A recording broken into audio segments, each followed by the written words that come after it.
Well, we are all of us in our own bunkers in this coronavirus epidemic, this pandemic, which is fun for those of us who are privileged enough to be able to be sheltered in place and know we have an income coming in and not worry about a health emergency, which is not the case for most Americans. I'm talking today to one of the people who I admire most in the world of journalism and the world of writing, Anand Giridharadas. Did I pronounce your last name correctly, Anand? I've been practicing it all You're morning. getting better with each turn. It's Anand Well, Giridharadas, but it's you've been improving, which is the right but direction. anyway, Anand, for those of you who don't know, and you probably do already know, wrote a fabulous book. The Winners Take All, it's called. He's written a number of fabulous books. That's the most recent, and it really does begin to puncture the some of the mythologies around philanthropy, and I know my students have found it on an enormously helpful in terms of trying to plot where they go from here. But thank you for joining me. It's such a pleasure, and I'm going to now introduce you. I am safe in my bunker, and feel very fortunate to be so, and to take a moment to introduce you, although you need no introduction. Bob is an economist first and foremost. A former cabinet secretary, labor secretary in the Clinton administration, a job that kind of speaks to what has been an ongoing role before and since, champion of labor, of working people. And I think, we share a book editor, and Bob has written many, many books, but his most recent one, The System, is why we had the last chat we did and decided to kind of do another one, not about books specifically, but his new book, The System, is really just a remarkable explanation of the ways in which wealth and power have conspired in our time, and the way in which wealth buys power and then uses that power to secure the right to monopolize even more wealth. And although it was written, I believe, without foreknowledge of the pandemic, I certainly hope so, it very much anticipates and illuminates why the dynamics we're seeing unfold every day are unfolding. And they are mysterious and shadowy and weird, the power grabs that are going on. And Bob's just done a remarkable job. So happy to be chatting with you. Well, I didn't have foreknowledge of the pandemic. Except I did get rid of all my shares of stock in travel companies, cruise ships, hotel that's lines. Normal. A lot of people do that. The way several members of Congress, senators, Republican senators, seem to have done that completely coincidentally. In fact, it just so happens that they got a briefing from the intelligence community about the pandemic just before they sold. But obviously onto more relevant things. Actually, some of these Republicans really took excessively to heart the old thing that in Japanese, the word crisis and opportunity are the same word. I mean, I think some Republicans may have bought that on a dentist poster and just taken that a little too seriously. Well, they also obviously understand that the stock market is a perfect reflection of the economy, and it is rational at all points in time. And therefore, there was no way that they could have possibly, given rational expectations, taken advantage of their situations. We're being ironic and cruel, but I know we're not being cruel. We're being actually appropriately judgmental. But speaking of appropriately judgmental, I did want to, I know that you've already seen one of our favorite people, Jamie Dimon, who I write about and you talk about, who is the head of J.P. Morgan Chase. In his new letter to his shareholders that just went out last week, he said that this is a moment when we come together and recognize our shared responsibility. Now, this is the same Jamie Dimon who led the way toward getting a $2 trillion tax cut for the big banks and all other big corporations in America in December of 2017. This is the same Jamie Dimon who has, although he's a Democrat, he blasted Bernie Sanders and Elizabeth Warren for being socialists. And he says the last thing we need in America is socialism, even though his bank took a big paycheck, as it were, in the form of a bailout. What do you think, Anand? I mean, in terms of the hypocrisy at the highest levels, is this pandemic kind of revealing that hypocrisy in a more dramatic way than we've seen it revealed before? Well, I think what is it is so hard to find anything to be grateful for right now, when the world is in the disastrous state it is and people are in such daily terror. And we're grateful if you are safe and healthy right now, you're grateful for that. But I think there's another thing to be grateful for, that be hopeful about, that eludes us when we're in this situation, which is that a lot of bullshit is being revealed for what it is. And you had, the fires of crisis are throwing off a lot of light. And so when you have people like Jamie Dimon, billionaires like Jamie Dimon, who for years have been playing this double game, right? For years, they have been talking about inequality hurts my heart. And for years, they've been talking about we need companies to be more responsive to stakeholders, not just shareholders. And Jamie Dimon, of course, as the leader of the Business Roundtable, pushed this move for corporations to claim this as their new raison d'etre.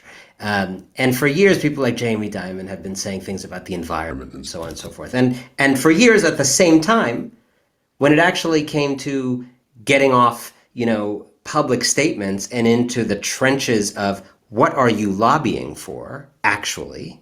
What taxes do you pay or not pay? What structures do you create to pay or not pay them? What tax cuts do you push for? How do you treat your workers? And so on and so forth. It was a different story. But people like you and I have been saying that for a long time. I think you've written more than one book getting at that in different ways. And yet these people, it's been hard to get people to see that. And I would still see these magazine covers and newspaper articles celebrating the latest nice initiative by these people. And it would make me want to hit my head on the wall saying, like, don't you see the rest of this? And now, when you see these folks who for years have pushed to create an America in which people are right now without healthcare, without paychecks, so precarious, and you hear these little gestures they make, it rings so hollow that I actually have some hope that people are going to come out of this seeing through these kind of performative corporate gestures in the way they happened before. And I'll just give you one more example that I'd love your take on. So yesterday, someone tags me in this tweet in which Governor Cuomo of New York, who many people have found to be heroic in this crisis and calming and empathetic as a leader and decisive, but who very much is a corporate Democrat in the tradition of corporate Democrats. He is seen giving praise to the Blackstone Group, big private equity fund, for a $10 million donation to help medical workers. Now, on the surface, even you or I might at first say, okay, I mean, we don't like Blackstone, but $10 million in medical workers, it's urgent, all hands on deck, that seems nice. But me being me, I decided to do a quick Google search. I just searched Blackstone medical workers. I just decided to stick with the same topic, but not about the donation, older stuff.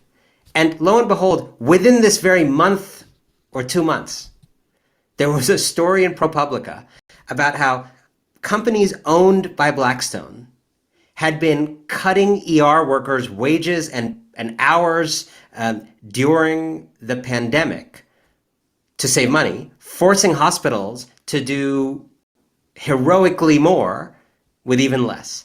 And the idea that you can do this in America today, you can literally run a private equity fund that puts pressure on companies you own to cut wages, cut back ER doctors in a pandemic. That's buried in one ProPublica article that most people won't see. Then you give a small donation, a fraction of that money you just saved, to Governor Cuomo for the same medical workers, a smaller number of them. and you get this praise. You get a papal indulgence. And I wonder whether you think this kind of the loop is going to keep working, whether people are going to start seeing through it. Well, you talk about it, I talk about it. This is the pandemic. You would expect and hope that the stakes are so much higher that people hear about it.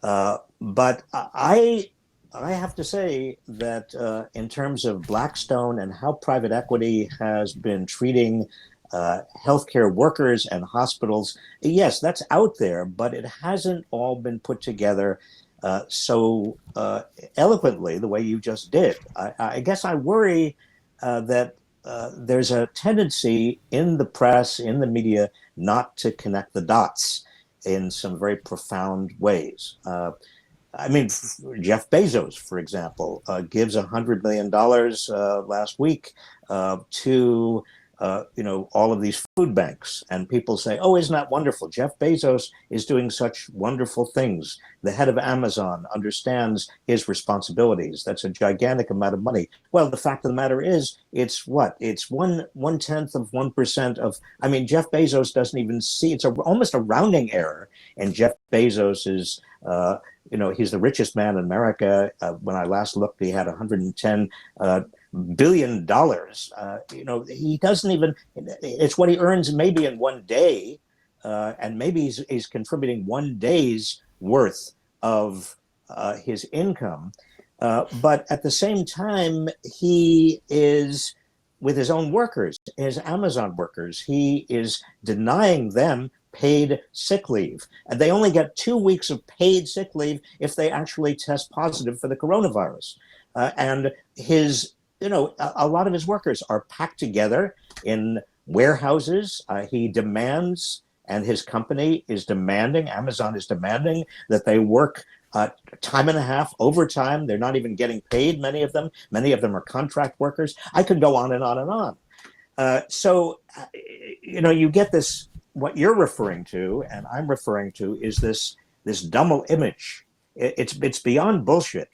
You use the term bullshit. I use the term before hypocrisy. It's really beyond bullshit, and it's beyond hypocrisy. It really is an attempt, and I think it is a concerted attempt to hide what they are doing that hurts so many average people behind this facade of philanthropy and do-goodness, which is getting to be a thinner and thinner and thinner facade. And of course, as they get wealthier and wealthier, yeah, and I think what's really important, and wealthier, thinking about the title of your book, The System. Sorry, just think about the title of your book, The System. I think a distinction that may be useful to make to people, because I found when I was traveling around the country over the last year and a half, while that was still illegal activity, talking to people, one of the confusions that I think people have, or just questions people have, is like, if $100 million worth of feeding people is happening, who really cares whether that is through Jeff Bezos funding a nonprofit or there being a more robust Medicaid program that leaves people with more money in their pocket to buy food, right? Like, who cares? Isn't money just fungible? And as you know, as an economist, this is one of the things that a certain kind of economist has pushed, that like, money's fungible. It doesn't matter which institutions do what. It's all just kind of a commodity. And I think one of the distinctions that it's worth really making for people is it matters whether we do things through the system or not, right? It matters whether we feed people privately or publicly. And it matters for a few reasons. First of all these efforts to do it privately are actually just way smaller than any effort to do it publicly, right? So in a way, you don't even need to really go on beyond that, because there is simply no one doing things for old people at the scale of Social Security. Infinite. Exactly. Right. Yes. Right. So no, I mean, you find me the Good Samaritan helping old people who has anything on Social Security. You find me the person helping poor people with health care that is a patch on what Medicaid does, et cetera, et cetera. You find, people who are doing for the African American community what the Voting Rights Act and Civil Rights Act and various other civil rights enforcement activities do every day. So it's pretty clear that there's actually no private activity that I see out there that's remotely on the scale of what we're talking about when we fix things through a system. But even if it was, there is something about these wealthy folks that want to do these private initiatives, not wanting these problems to be solved through the system. Because when they are solved through the system, we all have a say. And when that money is spent, that $100 million is spent feeding people, we all have a say in how to raise that 100 million when it's done democratically. We all have a say in maybe we should do a wealth tax. We all have a say in whether it should be means tested or not means tested, or how it should be distributed. And fundamentally, in a crisis like this, when you see all these donations coming in, what you're really looking at is people saying, we are in such an urgent moment that we can't afford democracy. And while I deeply understand that, particularly when the head of our democracy is a fool, I think this is actually the moment to make sure we are solving this problem in a way that is strengthening our democracy, even as we are solving the immediate need.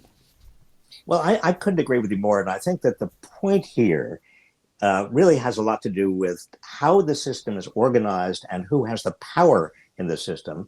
And as wealth and power continue to move to the top, those who have more and more wealth and power, they have a greater and greater stake in disguising their wealth and power, or in appeasing everybody else through their philanthropy, through the corporate social responsibility, or the apparent social responsibility, so that people don't actually see that they are losing power in the system. They're not just losing voice.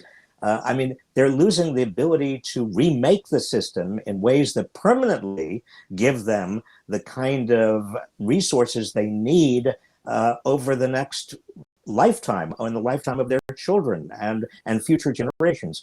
That is what Jeff Bezos and what Jamie Dimon and what other captains of industry, the new sort of moguls who are running America, the plutocrats and the oligarchs, what they don't want, what they want most of all, is for us not to see what they are doing, because they don't want to change in the power structure. They don't want to lose power. They don't want to relinquish any of the power they have.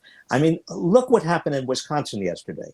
If there's an example of the disenfranchisement of huge numbers of people because of the power structure that enabled them to be disenfranchised, and therefore that power to be entrenched due to that disenfranchisement.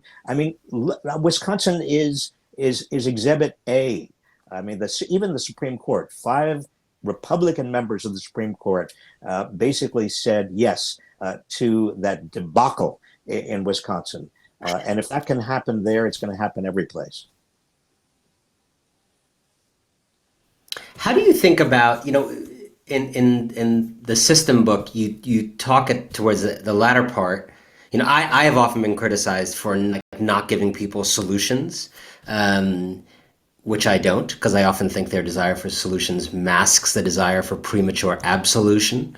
See what I did there? But that was very good. Despite having this serious critique, you do offer solutions to people. You tell very ordinary people what they can do to build the kind of countervailing power that would be necessary to beat back some of this. Now, can you apply that to this moment? People are locked in their homes. People are, forbidden to do most of the things that we traditionally associate with political organizing. The presidential campaigns themselves are basically kind of like non-existent. What would you say people can do in this time? As someone who's studied the history of organizing and countervailing power, what can people do right now to start to marshal the kind of counterpower against the Jamie Dimons and Jeff Bezoses and Mark Zuckerbergs of the world? Well, I think my advice always to people is to start from kitchen table economics. Start from where you are. Don't worry about the big the big labels, socialism, capitalism, everything else. Right now, people desperately need help. Right now, by my estimates, we have probably 15 to 20 million people who do not have any income stream at all. Now, what can they do? They can certainly mobilize and organize if they have access to the internet. I don't want them to be out on the streets. I want them to be safe. But if they have access to any internet at all, they could write to, and you can just go at Speaker Pelosi. She is now working on the next fourth tranche of the coronavirus bill. And you just say to her, again, at Speaker Pelosi, and this is just make sure that it goes directly, and it will go direct, it'll go to her staff, and the numbers will mean something. Just say, no corporate bailouts. What we want is, we want $1,000 or $2,000 a week for the next 8 weeks. Just something that is simple and direct. And that, you see, politicians actually hear that.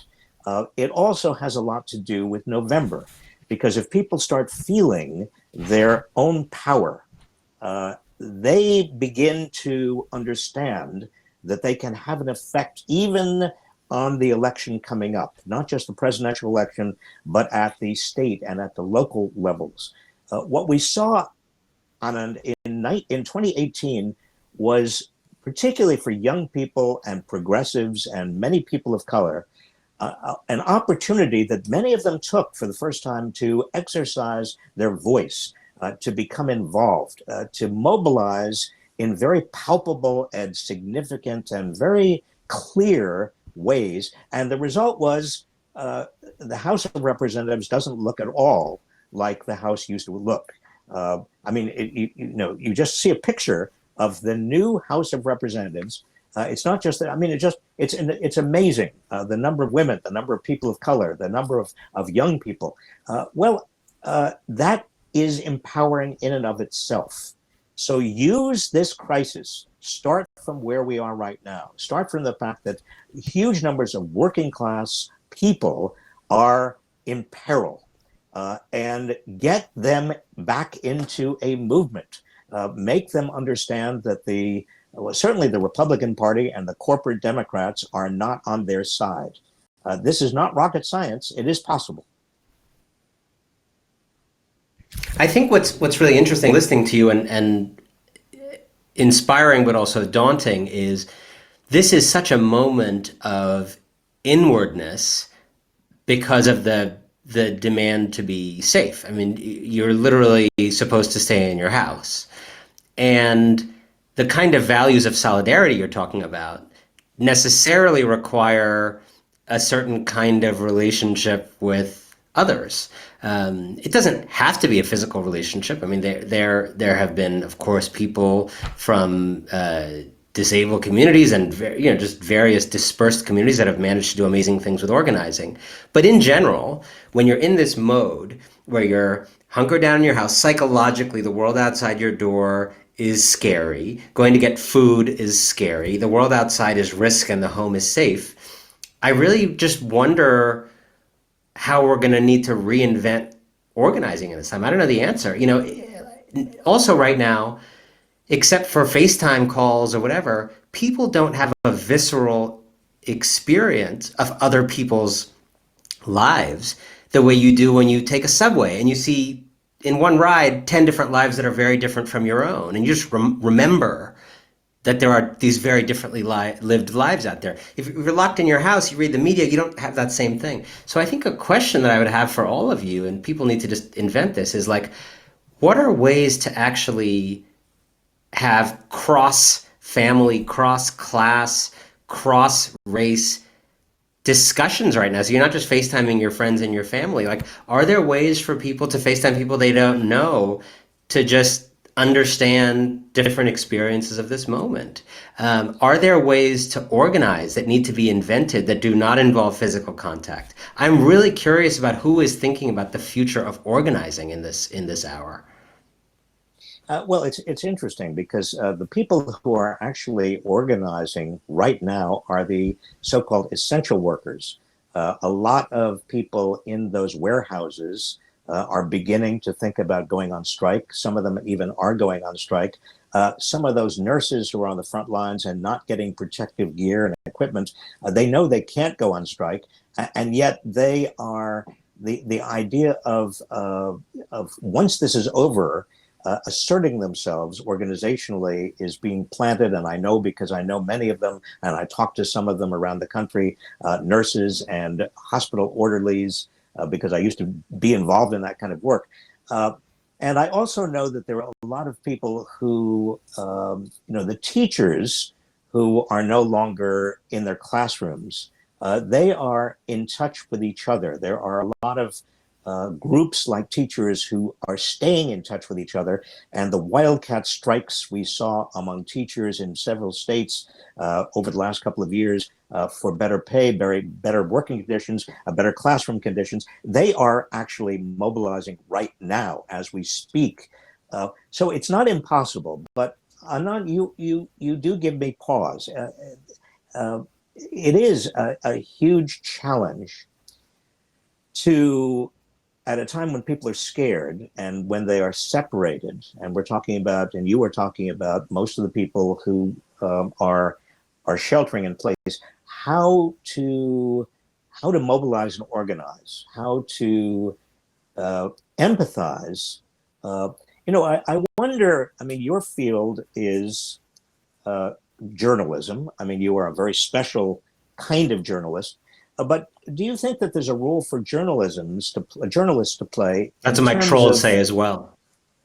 in in terms of telling stories? The investigative journalists who could be telling the stories of people right now during this epidemic, who are in desperate straits, but whose stories are not being told.